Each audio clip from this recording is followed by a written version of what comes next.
Good Tuesday afternoon, everyone. I'm Walt Gray. And I'm Brenden Mincheff in for Monica Woods. Thanks for joining us. Today we're following several stories for you. New at 4, TSA workers struggling to make ends meet. The partial government shutdown continues. How one airport is supporting employees. And happening now, thousands of teachers in Sacramento on the picket lines for a second week. Now one protest ended in an arrest. Also tell you what's next for all of us as prices continue to rise, causing economic uncertainty for families everywhere. But first, we'll take a look outside because we are talking about record-breaking heat once again. It is St. Patrick's Day, so a lot of us are wearing green.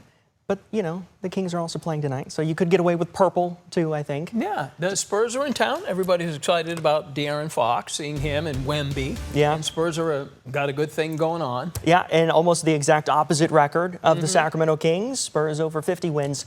As we look towards a Golden One Center right now, it is hot out there. Hottest day of the year. We are in the middle 80s and upper 80s across the valley. So if you are headed off to the Kings game tonight, don't dress with a lot of layers because it is hot and it will only get hotter as the week goes on. But meanwhile, Nebraska is under a state of emergency as 4 large wildfires rage across the central and western portions of the state.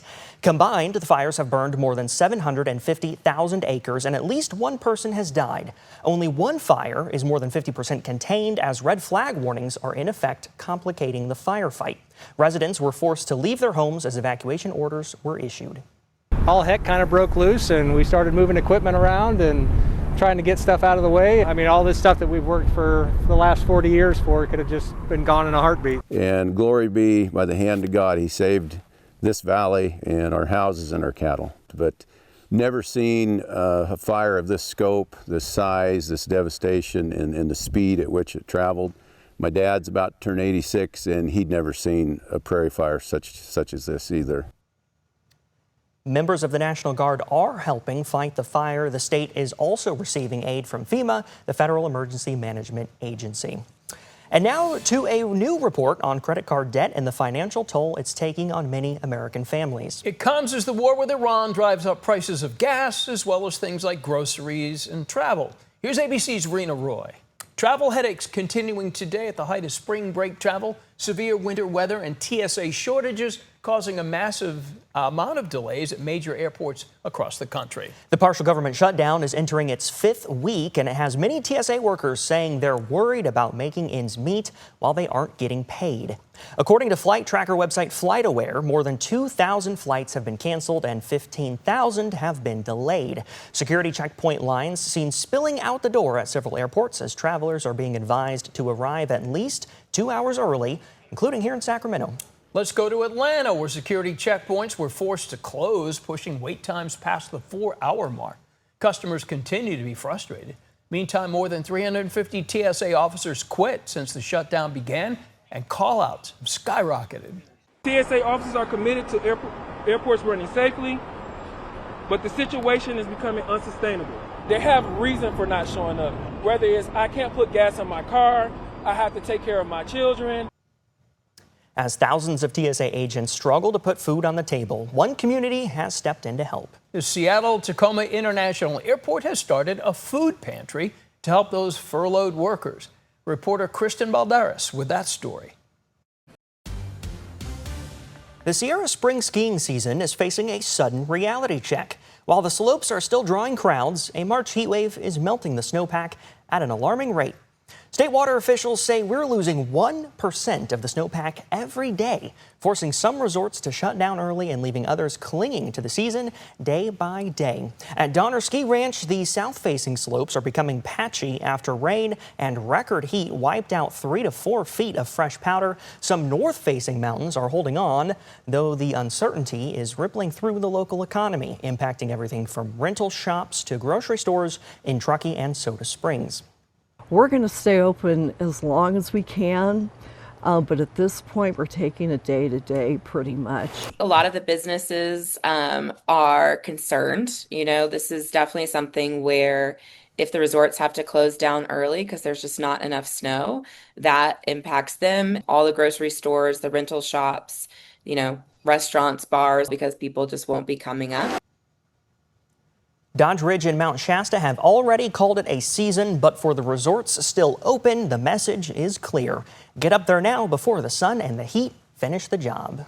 You know, it's like they almost have to tough it out right now. We're looking at Dodge Ridge. They closed Sunday. Spring break is here. So this week and next, you got people who have maybe booked hotels and all that. So they hope to get through this. But I think once spring break gets done they're like, okay, there literally is no snow here. No, and we were already behind in terms of snowpack even before we got to this heat wave. So there's, whatever's up there is not going to last that much longer. The Department of Water Resources is saying we may lose our snowpack entirely in early April. So don't use your good skis if you go up. Ski season's coming to an early end, unfortunately, and it's because of temperatures like what we're seeing today, and it's going to get even warmer because it's 85 in Sacramento. But then look up at the hill here, 77 in Truckee, 67 in Tahoe, 81 Placerville, 81 Jackson, 86 in Vacaville, 86 in Stockton, 87 in Modesto. These temperatures well above normal for the time of year. But we're also at those temperatures right now at about 425 this afternoon. So there's still even a little bit more warming to go. 85 right now in Sacramento, 86 in Vacaville, 85 in Fairfield, 86 in Stockton. Look at that, 91 in Manteca, 87 in Modesto, 81 in Jackson, and 67 Tahoe, 77 in Truckee. Looking towards downtown, sunny, but it is hot out there, way above normal, 85 degrees currently. That's even 3 degrees warmer than this time yesterday. Topping out around 86 or so this afternoon before we'll start to lose some temperature. But even as we work towards midnight, we're still going to be in those mid to upper 60s. So a warm night ahead. This March heat wave continues, and we are not at the peak of it just yet. Warm mornings and hot afternoons for the next several days, and there are still 4 days to go before things start to become a little bit more mild. I'll say cool off, but we're still going to be running above normal even when things do cool off. 54 in Sacramento to start Wednesday morning, 55 Stockton, 55 in Modesto, 62 Jackson, 61 in Auburn, 36 in Truckee, and 38 in Tahoe. Those low to mid 50s, well, that's about 10 degrees above our normal morning low temperature of 45 degrees. Wednesday, some 90s. We're going to be in those upper 80s to about 90 degrees across the valley. 89 Sacramento, 90 in Stockton, 91 Modesto, 89 Vacaville, 88 in Fairfield. You even look into the lower elevations here. We're talking about mid to upper 80s. 73 in Tahoe, 74 in Truckee. Zooming into the San Joaquin Valley here, plenty of upper 80s and low 90s. Similar temperatures across the lower Sacramento Valley and out through the Delta. So again, way above normal. And the peak of the heat is still to come. Thursday and Friday going to be likely the warmest days with highs in those low 90s. So record high temperatures continuing for the rest of this week across California, across the Southwest. This high pressure finally starts to shift a little bit as we roll into next week. But even as we get towards the end of the month, we're still talking about warmer than normal temperatures here in California. We're going to be in those mid to upper 70s next week. So again, still warmer than where we should be. Looking at departure from normal the next several days, about 25 degrees above where we should be. 92 degrees on Friday is exactly 25 degrees warmer than normal. Look, low 90s, fact of life in the summertime. The number 92 in March, we've never seen that before, but 92 itself doesn't necessarily jump out at us. If we were 25 degrees warmer than normal in the middle of July, we'd be 118 degrees. That just goes to show you how much 25 degrees above normal is. It is a lot. So definitely an exceptional heat event this week across Northern California. Look at some of these numbers over the next several days as that weather impact alert continues. Forecast highs in those upper 80s and low 90s, and the record highs you see in the navy blue at the bottom of the screen there in the low 80s. So we are going to be smashing records by a lot. Oh, looking forward to that cool down, and at least our mornings are pleasant. No matter what. Yeah, they're not bad, but the mornings are still 10 degrees warmer than they should be. We're in the 50s, should be in the 40s. Just trying to find a little nugget here. Yeah, that's silver lining, right? Yes, exactly. Well, remember, the ABC 10 weather team, the ABC 10 weather impact team, I should say, we're always here for you 24/7. So get the latest conditions anytime with our live 24/7 radar on our free TV streaming app. Just scan the QR code on your screen there for easy instructions to download the ABC 10 app wherever you stream. All right, still ahead tonight, St. Patrick's Day. We'll show you how the rest of the nation is celebrating and share a little bit of that history of what St. Patrick's Day is really about. And a little later, new video shows a bright streak over Ohio and residents are shaken after a loud boom followed. What experts say it was. Oh, they're getting a quick start on yeah. us, Brendan, there. Here's a quick tip for those of you beveraging tonight. The Guinness Stout, dark beer, it actually is loaded with antioxidants and iron. So if you're choosing a beverage tonight that has some redeemable features, you may want to roll with Guinness. Yeah. No, it's good for me, I promise. Yeah. Tell the doctor, right? Yeah, and then you eat all the other stuff and cancel it out. All right. You're going to have a little fun, though, right? Yes. Many across the nation celebrate the patron saint of Ireland with, well, you guessed it, all things green, from green rivers to green beer. The holiday is associated with happy revelers across America. Perhaps the affinity for the holiday comes from the more than 30 million U.S. residents who claim Irish ancestry. And Chicago is looking a little green today with its long-standing tradition of dyeing the Chicago River green for St. Patrick's Day. This tradition started in 1962 when they use a vegetable-based dye, so it's environmentally friendly. Allegedly. Well, sure. That's what it says in the prompter. Yeah. Depending on the weather, the color can last for a few days, and that's enough time for folks to get an up-close look at the spectacle, including through river cruises. Let's go to Michigan. There's actually a St. Patrick's Day parade there in Detroit. It's their 68th annual. That parade featured more than 3,000 participants, including kids doing their Irish dancing, dogs in costume, and local politicians. Not sure if they were in costume. The city of South Bend, Indiana is feeling green too. Thousands of residents gathered for the 26th annual St. Patrick's Day Parade Saturday. The parade featured floats, local businesses, marching bands, and Irish dancers celebrating Irish heritage. And switching gears, now to a health alert. Check your fridge. Costco's recalling a popular pre-made meatloaf meal kit because it could be contaminated with salmonella.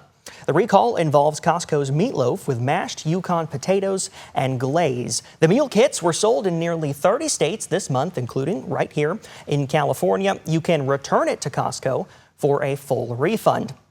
And officials are investigating an E. coli outbreak they believe is linked to cheddar cheese. The products involved are raw farm, block, and shredded varieties. The FDA says at least 7 people total have gotten sick in Texas, California, and Florida, and most of them are children. The FDA is suggesting Raw Farm LLC remove its raw cheese products from the market, but it says the company has declined. The FDA has not issued a mandatory recall yet. For now, the CDC is suggesting people consider not eating the cheese.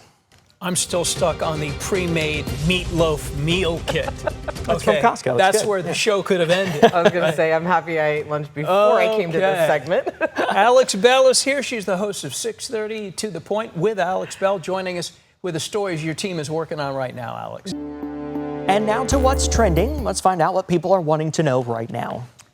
Annual Music Festival, the Lollapalooza, announcing its full lineup for 2026 today. Their headliners, Charlie XCX, Tate McRae Lord. Hold on. I thought I was going to sneeze. A little allergies. It's the doc. I need a shot. John Summit, Jenny, the Smashing Pumpkins, and the XX all appearing. And the 4-day festival in Chicago's Grant Park is bringing a variety of music genres, including alternative rock, heavy metal, punk rock, hip-hop, and electronic. Pre-sale begins Thursday, 8 a.m. Pacific. Prices will increase at 9 a.m. For public sale, 4-day general admission, Brenden Mincheff, $399. I don't know if that's a good deal or not. I'm not a big music I'm not sure that it is, but that people will pay that. They do here with the other big concerts. Well, the other thing people are going to pay to go see, this movie behind me. Marvel is turning its latest trailer drop into a global scavenger hunt. Tom Holland took to social media to announce that fans around the world are helping unveil pieces of the first look at Spider-Man Brand New Day. This isn't the first time the studio has gotten creative with marketing. Recently, 4 separate teasers for Avengers Doomsday were released exclusively in theaters before hitting the web. The new Spider-Man film marks Peter Parker's big screen return after a 5-year absence, joined by newcomer Sadie Sink and the return of John Bernthal as the Punisher. I thought that was your nickname. With Brenden the like Punisher Mincheff. Well, wait until the triple digits, then they might be saying that could work. Quite a sight over in parts of Ohio and Pennsylvania today when people saw what looked like a fireball flying overhead. Some people also hearing a loud boom, capturing the sight and sound on camera. ABC's Alex Stone has been talking to the experts to ask, what was that? This is what was seen and heard just before 9 this morning across parts of Ohio and Pennsylvania. a fireball shooting across the sky, and then It was just like a boom, like that. Like, bah! Like that. within minutes, satellite data indicating that extraterrestrial object was an asteroid entering the atmosphere. The National Weather Service in Pittsburgh, Pennsylvania, capturing this video. Bill Cook is NASA's meteor expert. 6 feet across, had a weight of about 8 tons. So in that vicinity, and it was moving at 40,000 miles per hour. Across northeastern Ohio, homes shook as a space rock blew apart, creating that boom that was heard. And when it broke apart, it unleashed an energy of about 250 tons of TNT. So this thing just broke apart violently, scattered fragments everywhere. And so now the search is on for chunks of the asteroid because Doppler weather radar shows pieces of what blew apart came raining down on Medina County, Ohio. So there are pieces of this that are actually somewhere on the ground in Medina, Ohio, where people could potentially find them? In Medina County, there are space rocks lying on the ground, and people can potentially find them. Experts say space rocks enter the atmosphere fairly frequently. About once a month, a fireball like today's streaks across the sky over the U.S. Most of the asteroids and meteoroids that enter burn up before they hit the ground. Alex Stone, ABC News, Los Angeles. So I'm looking around the ground. How do I know that it's that or just regular rocks that have been there for quite a while? A metal detector would do you some good. Okay. There's usually a lot of rare earth metals in asteroids or meteorites, but don't ask the meteorologist because I don't track meteors, I track weather. What did the guy say? What did it sound like when it broke apart? Boom. Bam! I think that's what he said. All right, coming up after the break, an adorable addition on the way to the Smithsonian National Zoo. When she'll make her debut. Well, the news at 5 is next. Let's check in to see what we're working on for you. Here's ABC 10's Chris Thomas. Well, hello, everyone. All right, Chris, thank you. You know what they call it when Chris Thomas is going through the scripts ahead of the show? They call it a CT scan. I don't know how to top free, that. Chris. You can use that one if you want. I'll try to top it with the baby elephant here, but that was pretty good. This Earth Day, a baby Asian elephant will make her big debut at the Smithsonian's National Zoo. Visitors will finally get their first look at Lin Mai on April 22nd.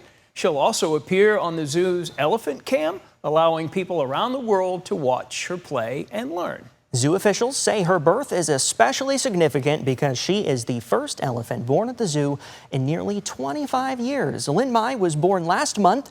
The exhibit has been closed since then to give her time to bond with her herd and her care team. That's awesome. You know, so many people are going to show up to see that elephant baby.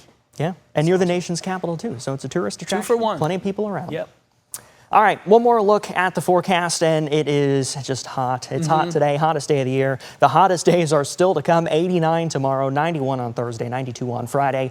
Record high temperatures at the bottom of the screen there in the low 80s. We've never hit 90 degrees in Sacramento in the month of March, so that would be a first coming up. The stretch of 80 degrees that we're in would be a record long stretch as well. So, yeah, no matter how you spin it, it's hot. And oh, by the way, it's still wintertime until Friday morning. Yeah, some people trying to still maybe think about taking one more spin up the hill. There is Heavenly, and yeah, there's still snow. For if you now, want to chance it, yeah, but we're losing about 1% of our snowpack every single day. That's how hot it is. That's tough. All right, be sure to join us next at 5 on ABC 10 and our ABC 10 TV streaming app. We'll bring you the very latest news and more weather.